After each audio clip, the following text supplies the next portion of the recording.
IT Hiring 101.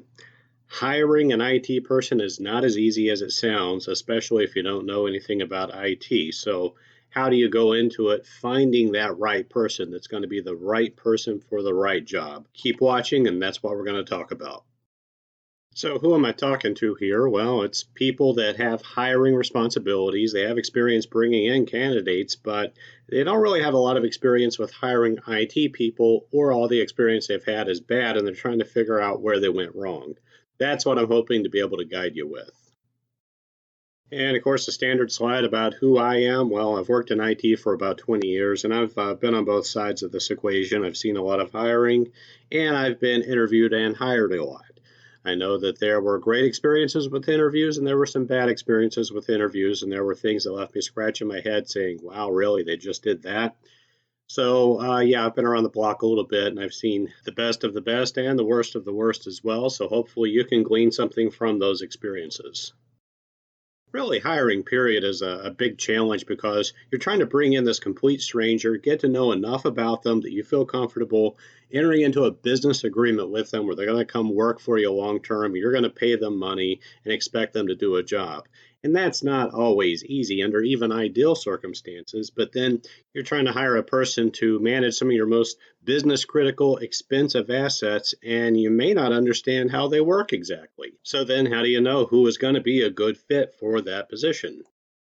And of course, what makes this a lot more complicated is the large number of people who are going to apply for an IT position, the varying degree of actual IT talent that they have, and we might say IT talent that is actually relevant to what you're asking for, and what their motivations for applying for an IT job is to begin with. The internet has made searching for a job a lot easier than it used to be. I know this from having applied for many IT positions in the past. And what tends to happen is copy, paste, apply. Maybe you don't even read the job description. You just apply without really even having read what the job is all about, thinking, well, if I blastogram apply for 100 different positions, one of them will probably work out. So you put out 100 bad applications that now people are going to have to sort through to figure out, nope, this guy is not the right guy. And so let's say, for example, you're hiring for a senior Linux system administrator. That's a highly specialized sysadmin position, and I'm not really even qualified to do that because my 20 years of experience, I never learned Linux. I'm working on that, but I'm not there yet. And so if you were a truck driver until last month, or you worked at Dollar General until last month, or if you read and write English on a third grade level, there's a better than average chance that you're not really going to be qualified to be a senior Linux sysadmin. But there's nothing that's preventing those individuals from applying for the position, though, which means you have to sort through all of that. And at this point, I am not going to use that cliche of you're panning for gold because nobody pans for gold anymore. But what you could compare it to is walking along the seashore looking for cool looking seashells. There might be a lot of junk out there: sand sticks, broken shells, plain shells, beer cans, dead fish, jellyfish, sand crabs, bugs, cigarette butts, etc., that you have to sort through to find that one really cool looking shell that you're going to take home and put on your desk at work to remind you of your beach vacation. That's kind of what this is like. So, right off the bat, do you know what the job is? Do you know what the responsibilities are? And do you know what kind of experience a person needs to have for that position? Do you have a real idea about this, or do you just kind of have a vague, fuzzy idea? See, not all IT positions are the same, and a one size fits all approach just isn't going to cut it for hiring for that position. You really have to be a lot more specific with who and what you're looking for. Important thing to understand right off the bat is that IT is not some monolithic category that's all encompassing, and that if you're an IT person, you're good at all parts of IT. You have different broad categories like developers and programmers that require one skill set, but then you also have customer facing IT support that is a very different skill set. And then you have your network and sysadmin people that work on the back end.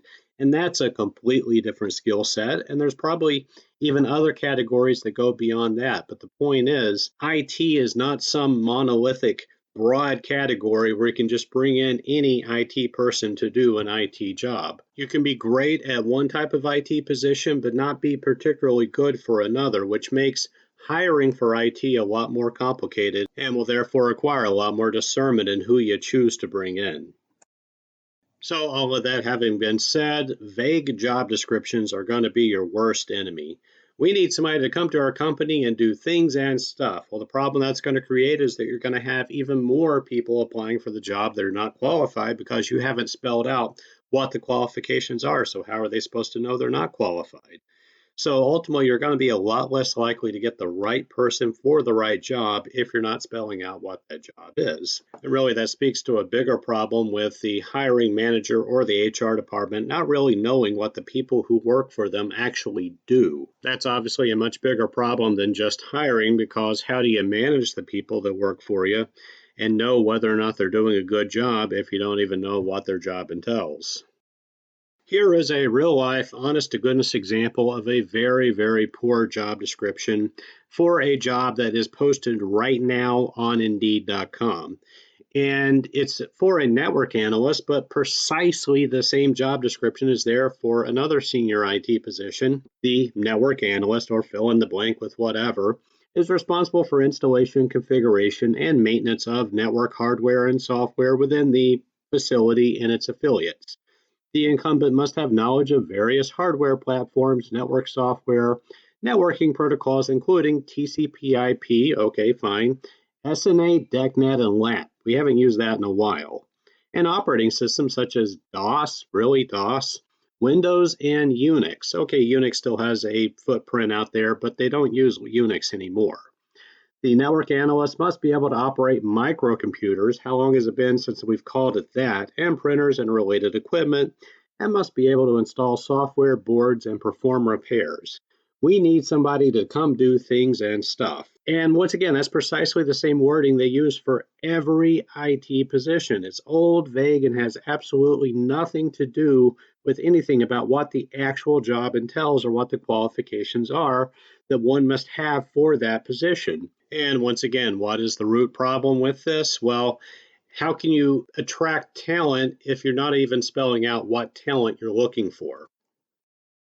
On the other hand, here is an excellent job description. It is for the same type of position as we talked about in the last slide, except they're very detailed in spelling out exactly who and what they are looking for. What are the different parts of the job and what qualifications and experience do you need to have? Now, I'm not going to read you all of this because it is so detailed. I mean, they are spelling out exactly who they are looking for. So the people that read this job description, they're going to know, okay, am I qualified for this? Am I like 90% qualified for it? Should I submit my resume? Do I have my CCNA? Do I know about these networking concepts? And so that acts as a filter right up front to help people know whether they should even apply for it. And the pool of applications that you do get are probably going to be much higher quality than if you had a very vague description like what was in the last slide. Now begins the complicated process of figuring out, of the dozens, perhaps hundreds of people that have applied for the position, who do you bring in and interview? Now, as you're doing this, keep in mind that IT work is all about attention to details, especially minor ones, understanding and following technical instructions, following through on tedious, detailed technical tasks, and being able to clearly communicate technical information. All of that being said, do not be afraid to make your application a whole bunch of hoop jumping. Make it an absolute gauntlet of tedious, painful, needlessly repetitive, frustrating, technical, rule-based, hard work. Make the application an absolute headache to complete. Why? Well, if you can't complete the application because it's too hard, makes your head hurt, then you probably won't be great at other IT tasks like writing a deployment script for Windows 2019 server deployment, or coding a web page that has a whole bunch of complicated details. If you can't do the application, you probably can't do the job.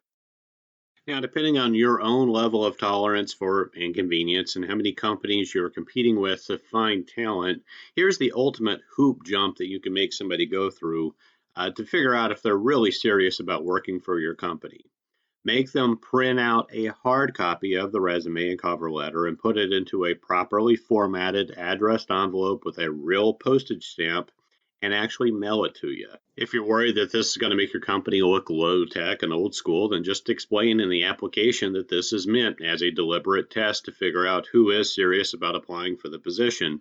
If they're detail oriented enough to read this far and read the instructions, then they'll probably understand and comply. Once again, are they serious about getting the job, and are they willing to do hard, tedious work, including doing all this stuff and going to the post office? It certainly will filter out all the people who copy, paste, apply, because it's a lot harder when you got to spend 52 cents a letter to do it. This approach won't be practical for everybody, but it could work for you. The next filter that can be especially important in IT work is who has certifications. In any field of work that requires a certain level of skill and specialized knowledge, certifications are what separate the amateurs from legitimate professionals. Somebody that sort of knows stuff about medicine and a doctor.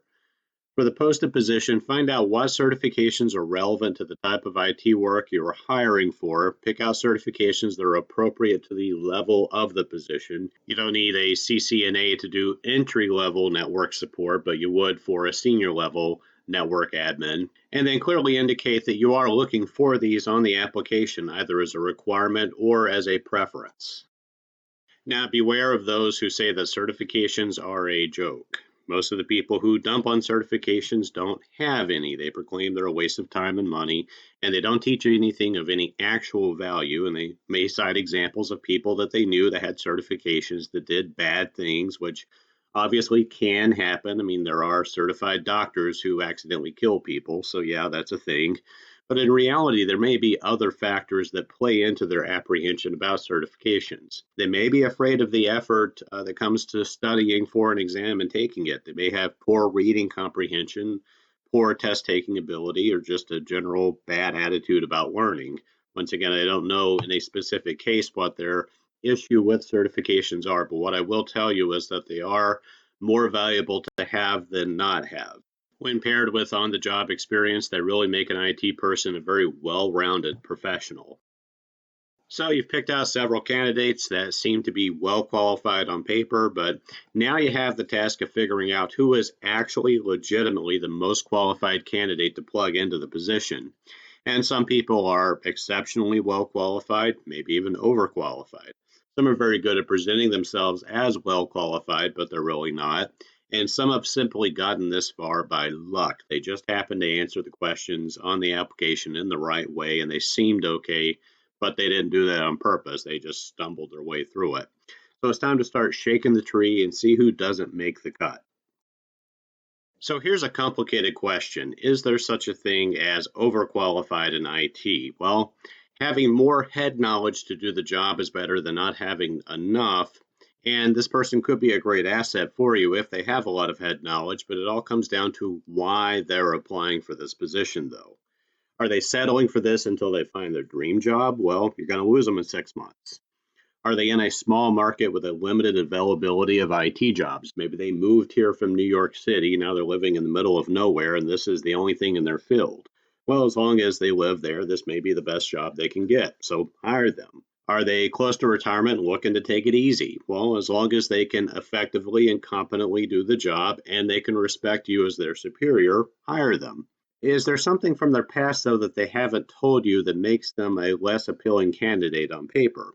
Well, as long as they're honest about it at the appropriate time, this could be a good opportunity for you to scoop up some refurbished talent at a bargain.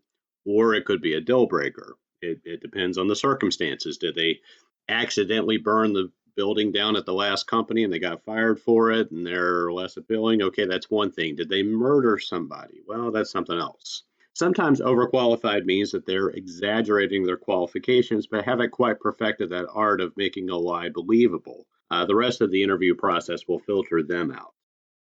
Depending on the size of your company, this may be a step that you're doing or HR is doing for you, but what are we looking for during the initial phone screen? Well, if they're actively looking for a job and they listed this as their phone number, then have they reasonably made themselves available at this number? Can you leave a voicemail? Does the voicemail sound professional? Do they return your call in a reasonable amount of time, like what you would expect them to return if they were working for you? Do they treat it with the importance it deserves? And in your conversation with them, are you reasonably able to communicate with them? Is that an issue? Will that be an issue later on? And do they act and sound like a seasoned professional commensurate to the job you're hiring for? Is this a person who would interact well with your end users and with the other IT team members based on what you're reading into the call? During the initial phone screen, it can be a good idea to review some of the facts of their application. The reason for this, a common police interrogation technique is to ask the same questions more than once at different times and see if you get the same answers.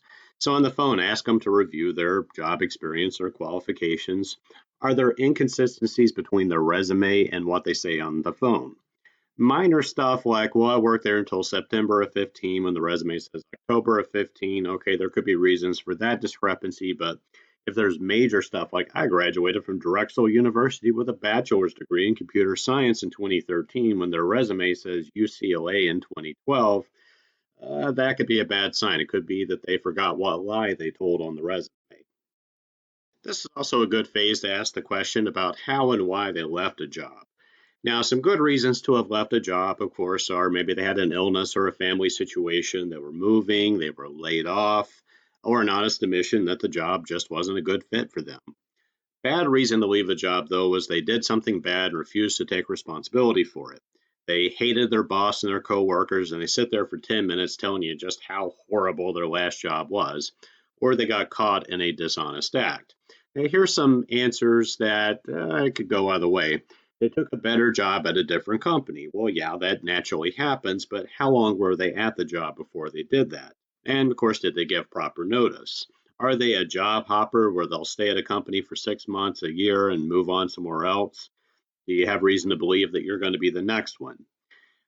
Did they make a serious mistake and was fired for it? Well, did they own the mistake and learn from it? You know, sometimes they make a mistake, they know they made a mistake, and all they can really do is fire them, but they're really not a bad person. They're just human. Maybe they went to jail. You know, that's kind of a complicated topic. I mean, going to jail doesn't mean you're necessarily a bad person. It may just mean that you did a seriously bad thing, you got caught for it. How long ago was it? What were the circumstances around it? If they're open, honest about it, and they tell you all about it, that doesn't necessarily have to be a deal breaker, but it just depends on the circumstances. Were they no longer able to work in a seriously dysfunctional, hostile environment? Well, how do they present their story about that hostile environment? Are they tactful, respectful, maybe even positive? Do they reveal confidential information they likely agreed in writing that they were going to keep private? Well, the more chatty and negative they are about that situation, the more this could be an indication of a bad attitude on their part. On the other hand, if they had a really bad experience, but they're still able to find some positivity in it, like, yeah, there were some challenges working at that company, but it really made me a better professional because it taught me X, Y, and Z. That's a good person to bring in because that's a person that will do very good work for you as well. Even in the most challenging circumstances with your company, they're still going to be able to move forward positively doing the job for you. Another thing that goes right along with this are gaps in employment, and do they have an explanation for them? Some good reasons, of course, are illness. Maybe they got cancer a couple of years ago and had to take a year off while they were getting treatment. Maybe they moved and it took a while to find a new job. Maybe they had some personal or family situation that required their full attention, like their mother was dying and so they were taking care of her. Or they purposely took some time off and they had a good reason for that. Maybe they just wanted to take some time off for personal reasons. That's a situation you got to fill out because it could be they really had a good personal reason, or it could be that they're lying to cover something else up. Some neutral reasons could be that they honestly admit they were fired from a job and took time to find a new one. Or once again, the topic of jail. Maybe they went to jail for a while. Well, what were the circumstances? What did they learn? And what did they do while they were in jail? Did they make good use of their time, maybe to learn a new job skill? You got to fill that out and see what you're comfortable with. Some bad reasons, though, are, well, no apparent good reason at all. What are they not telling you and why? Or they give you a reason that really doesn't make sense. See, this whole thing is about honesty and transparency. Why were they not working, and does the answer that they're telling you make sense? But now, once you bring them in for a real life in person interview, how much interviewing is enough? Well, that's a complicated question. You're making a very big investment in this individual, and there's few things quite as complicated, counterproductive, and really expensive as realizing you made the wrong choice and then you have to cut them loose and start over. Almost as bad, you end up with someone who is just mediocre enough that it's more expensive to get rid of them than it is to fire them. So you struggle along with mediocrity and okayness, knowing that you should have made a different choice.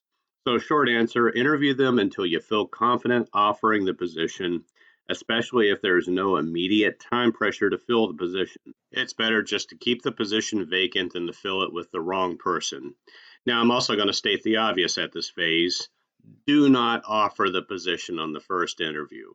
I don't care how desperate you are to fill that position, you really need to make sure you take your time and get this right. As you're interviewing, in order to know what good looks like, you also have to know what bad looks like. Who do you not want? Who does not make a good IT person? Keep in mind that everybody who entered the IT field may not necessarily be good at it or even like computers for that matter. A lot of people got into IT, especially back in the 90s, because they heard there was a lot of money in it, but they may not be particularly good at it. They may not have that raw talent, that personality that gears them toward it. Some people picked IT as a career path because they weren't sure what they wanted to do. That ties back to they heard there was money in it. And so they kind of continue half heartedly phoning it in until they burn out. And then some people get into IT because they think it's easy. They like the idea of being able to relax in front of a computer all day and do nothing, quote unquote, and roll in the money. So, who are we looking for? First of all, you want somebody who enjoys computers and technology. It's not work for them as much as they just really, really like doing it. So, do their personal interests include technology, or do they generally avoid it when they can because they don't really like it? On their own time, do they do kind of nerdy technical projects because they think it's cool? And do they keep up with current technology trends? Do they visit the tech news websites like PC World, PC Magazine, etc., to see what's going on? Do they keep up with the latest advances in computer technology? Once again, this is stuff they do not because they have to, but because it is fun and they want to. You also want someone who has a logical, analytical mindset that's focused on structured, rational thinking. How does technology work? Well, it's not magic. It's based on the laws of physics, mathematics, and structured systems of logical if then flows. And so your ideal candidate doesn't have to be predominantly left brain, but they must be able to strongly engage their left brain without feeling overly taxed by it. So, what kind of games do they enjoy playing on their own time and why? Is it chess match, a Sudoku puzzle, Scrabble, something like that? Does that relax them? Do they enjoy doing that? Or do they generally avoid left-brained activities because it wears them out and it taxes them and they don't like it? So, if you hear the terms left-brained and right-brained and you don't really know what I'm referring to, this could be a good topic to look up and make sure that you familiarize yourself with. So technical problems can be complicated and highly frustrating. Does this person give up easily when they have a complicated problem, or are they the sort that absolutely refuse to give up until they figure it out and resolve it? Also, does a technical challenge intrigue them? If they can't figure it out, does it make them mad? Does it make them want to try even harder? And do they have a strong work ethic? Can this person be given a big task that involves a lot of complicated work and be expected to follow through on the task without becoming overwhelmed and giving up? These are learned skills. Not everybody has acquired these skills in their lifetime. Another consideration is, do they work well with other humans?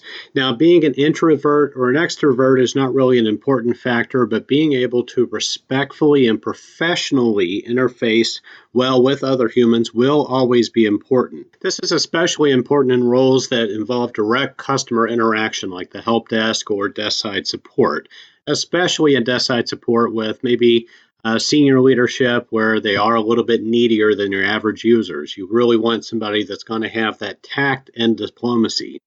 But even in roles that are not usually customer facing, they still have to get along well with other people. They have to be able to respectfully communicate with their coworkers with patience. So, in no case is it ever okay for a person to be belligerent, aggressive, or condescending, hateful, all of those bad things. There's not a role in IT where you can really get away with that because you're expected to be professional like in any other role.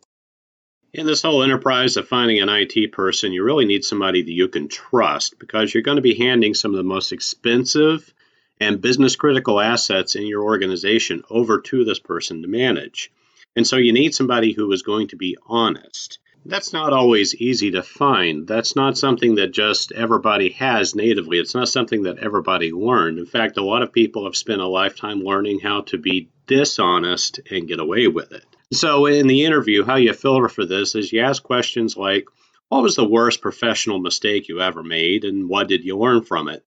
Now, if they're very forthcoming about specific mistakes they made, how bad it was, and then what they learned from it, that's a good indication. If you have worked in IT, you have made mistakes that were your fault, that were bad, that resulted in system outages.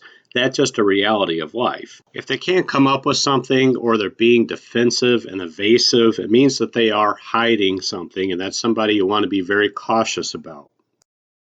Another opportunity you have to measure their honesty is on the application itself, right up front. Be sure to include the question, have you ever been fired or asked to resign from a position? Please explain. Now, this isn't necessarily an opportunity to throw their application out, but once again, it's an opportunity to see how honest they are about their past mistakes. So let's look at this a little bit more deeply. Were they fired more than once? Why? Okay, you got fired once because you made a mistake. That's one thing. You made the same mistake again and again and again, and you got fired again and again and again. Have you learned your lesson? Also, if a person has a criminal record, that's not necessarily a reason to toss out their application, but it is an opportunity to once again see how honest they are about their mistakes. Now, that's a complicated question. That's something you're really going to have to look at the circumstances behind it, how long ago it was, what happened, and whether or not that has any bearing on their ability to do the job now. Every person alive has made serious mistakes. It's just that some are more honest about them than others. So, this person, do they own their mistakes or do they cover them up and blame somebody else? That latter scenario is something you definitely do not want. Now, the topic of this slide is not unique to IT, but is certainly a problem within IT. There are certain assumptions that people tend to make about IT people and who is going to be a good fit for that position that really are inaccurate. And I found specific examples of this throughout my career where there were those who didn't really fit the stereotype but did a great job. Really, any and every human alive from any part of the planet has the capacity to be a great IT person. Of course, it's illegal to discriminate on the basis of these factors, but it's also foolish because it really is an improper filter that may turn away a lot of good talent for no good reason. So first of all, age. I've met a lot of people from all the way from a millennial to a person about ready to retire who are great IT people. That's not a factor. Race, skin color, that's probably the stupidest factor to look at. National origin. I've met a lot of people who ain't from around here that do a great job. Their sex. Now, that's a whole complicated topic right there, but what kind of hardware they have pre-installed from the factory or how they live their life, that once again is not a factor I found to have any bearing on how good of an IT person they are. Disability, as long as their disability doesn't interfere with their ability to do the job. I've met a lot of people with a lot of disabilities that were great IT people. Religion, personal creed, politics, that all kind of goes into the same category. But as long as a person can be respectful of these things and other people, and they don't have an abrasive personality where they're looking down on other people because they don't share these things with them, once again, this is not a factor in how good of an IT person a person can be. Probably one of the most arrogant and foolish things that we can ever think is that we are not biased. If you think you're not biased, then you definitely are a lot more than you realize. There's so many things in our life that feed biases into our brain that we buy into. Where we get our news, where we get our religious beliefs, who we hang out with, what their personal creeds and beliefs are, and so on and so forth. So we have to beware of hateful propaganda that really encourages us to stereotype groups of people and say that group of people, that chunk of people, they're bad and that's somebody you don't want in your life. Because when a person who fits that stereotype in our mind applies for a job, then all of a sudden we're going to make all kinds of assumptions about them. And we might be turning away some really good IT talent because of these foolish biases in our brain that we may not even realize are there. So once you've vetted their character and the type of person they are and the work ethic that they have, the next step is that you need to vet their technical talent. And so somebody that's knowledgeable about the position needs to grill them with technical questions. Do they answer with a level of confidence that's commensurate to the level of experience that they claim to have? If they claim that they've been a SQL admin for the last 5 years, then can they answer questions with confidence that a SQL admin with 5 years of experience would be able to? If they don't know, now it doesn't necessarily mean that they're a bad fit for the position, but this is where you get a little bit more of a glimpse into who they are. Do they attempt to BS their way through an answer? Or do they admit that they don't know, but they'll find out the answer for you because they know where to look? That's the right answer. Feel free at this point to even give them an actual paper test with questions and say, okay, you've got 20 minutes. Here's the test. Let's see how you do. And then on the test, pepper them with all the questions that, in theory, they should know based on their resume, and let's see how they actually do with it. So below are some sample questions about the different types of positions that you might be hiring for, the type of knowledge you might need. But the idea here is that you're really putting them to the test. We're not just talking about what they claim. We're not just talking about their resume and their work experience. We're talking about, okay, if you know how to do this job, show me you know how to do it. So with the sysadmin, do they know how to do the different commands that they need to be able to do? With a network engineer, do they know about IP addressing? Security engineer, do they know what the right security procedures are in a situation? For the desktop support tech, it's a little bit different because in this question, you're saying, okay, show me how to install memory into a computer. Their job is a lot more hardware based. Software web developer or a SQL DBA, once again, do they know how to do the job that you are hiring for? You're not just talking about what they've done in the past. We're not just talking about what's on their resume. We're saying, that's great, but show me. Now, this slide is just generally a good idea if you're hiring anybody, but especially IT people. Yes, please check their references, who they do list, who they don't list. That will tell you quite a bit about them professionally. Do they list former managers or do they deliberately avoid managers for some reason? Do they list any coworkers from their current job? Very likely they're not going to list their manager from their current job unless it's a situation like they know they're getting laid off next month and their manager has given them permission to look for another job. But once again, make sure you check the references because they could have just made a bunch of stuff up. Checking references can be a good line of defense to figure out if they've been dishonest about something.